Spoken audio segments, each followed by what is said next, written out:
Lust, one of man's greatest enemies. A force so enticing, yet so destructive. It whispers promises of pleasure, but behind its veil lurks devastation. Today, we unravel the true cost of unchecked desire and the path to mastering our impulses. Philosophers, psychologists, and religious figures have long warned against its power. But why is it so dangerous? And how can we rise above it? For centuries, man has fought external wars, but the greatest battle is waged within. This battle is not fought with weapons but with willpower. And the enemy? Ourselves. To succumb to lust is to step into a repulsive prison. A prison where chains are invisible, yet their grip is unrelenting. The momentary pleasure blinds you to the long-term consequences, and before you know it, you are trapped.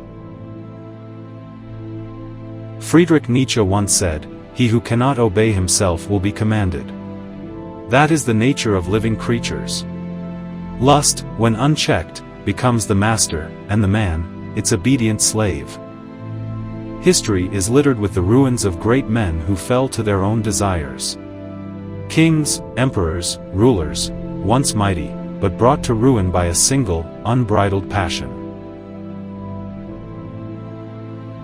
A single act of infidelity can shatter the foundation of trust.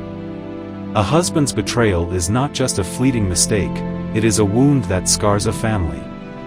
It leaves behind pain, distrust, and heartbreak that can take years to heal, if ever. Sigmund Freud theorized that unchecked sexual impulses stem from the id, the primal, instinctual part of our psyche. He argued that civilization depends on the ability to control these urges, lest we fall into chaos. Freud was not alone in this belief. The ancient Greeks, too, understood the dangers of unchecked desire. They saw how pleasure, when indulged without restraint, led to downfall. Plato, in the Republic, warned that a man ruled by his desires is no different from a beast. Divorce isn't just the separation of two people, it's the fracturing of a child's world. Studies have shown that children of broken homes suffer immense psychological turmoil. The absence of stability, the emotional void, it takes a toll on their development and future relationships. Carl Jung suggested that unresolved parental conflicts create deep wounds in a child's unconscious mind, shaping their future relationships and self-worth. The sins of the father, left unchecked, manifest in the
To integrate the shadow is to understand our desires, but not be ruled by them.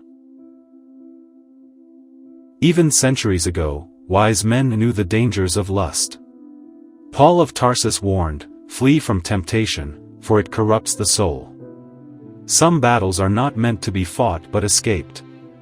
To fight temptation head-on is to dance with the flames and risk being burned. But there is hope.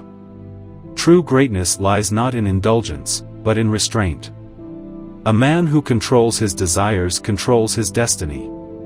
The world does not need more men enslaved by pleasure, it needs warriors who rise above temptation. Nietzsche called this the will to power, the ability to dominate oneself before seeking to shape the world. Mastering one's desires is the highest form of strength. To be a man of virtue, of resilience, of unwavering will, that is true power. Will you rise above? Or will you serve the very impulses that seek to destroy you? The choice is yours. Lust is a fire, feed it, and it consumes you. Resist it, and you master yourself. Thank you for watching. If this video resonated with you, like, share, and subscribe for more.